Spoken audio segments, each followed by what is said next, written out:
Bonjour à toutes et à tous et merci de votre fidélité. Qui est mon prochain? La parabole de Jésus répond: celui qui s'est approché de l'homme blessé.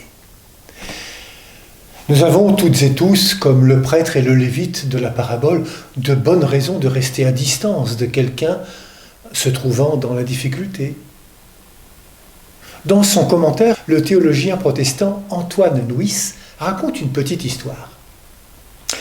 Un homme tomba dans un trou et se fit très mal. Un cartésien se pencha et lui dit « Vous n'êtes pas très rationnel, vous auriez dû voir ce trou. » Un spiritualiste le vit et dit « Vous avez dû commettre quelques péchés. » Un scientifique calcula la profondeur du trou. Un journaliste l'interviewa sur ses douleurs. Un médecin lui lança 2 comprimés d'aspirine. Une thérapeute s'assit sur le bord et pleura avec lui. Un optimiste lui dit « Vous auriez pu vous casser une jambe ». Un pessimiste ajouta « Et ça risque d'empirer ». Puis, un enfant passa et lui tendit une échelle. Un Samaritain, considéré comme hérétique par les spécialistes de la loi de Moïse, celui que l'on n'attendait pas, est justement celui qui, dans la parabole, s'approche de l'homme en détresse. La parabole est bien là pour surprendre celui qui l'écoute.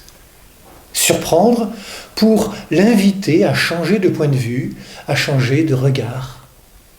Avec sa parabole, Jésus immerge le docteur de la loi dans une histoire concrète de la vie. Et c'est par ce moyen que Jésus l'invite à réfléchir. Avec Jésus, rien n'est figé. La conversion est toujours possible. Ainsi, la réponse de savoir qui est mon prochain n'est pas théorique. La réponse n'est pas dans la loi ou les livres saints. La réponse m'appartient et va engager toute mon existence. C'est celle que je vais donner personnellement, éclairée par l'Écriture. La réponse n'est pas d'abord cérébrale, mais d'abord dans mon cœur.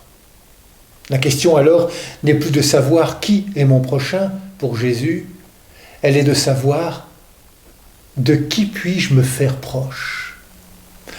Le mouvement de s'approcher, motivé par la compassion, c'est l'attitude de Jésus lui-même, l'attitude de celui qui fait le choix de s'approcher des malades et des pécheurs. Peu importe le regard que l'on portera sur lui, il n'a que faire des critiques et des médisances à son égard. À ses yeux, le pauvre, le petit, le mis à part a toute son attention.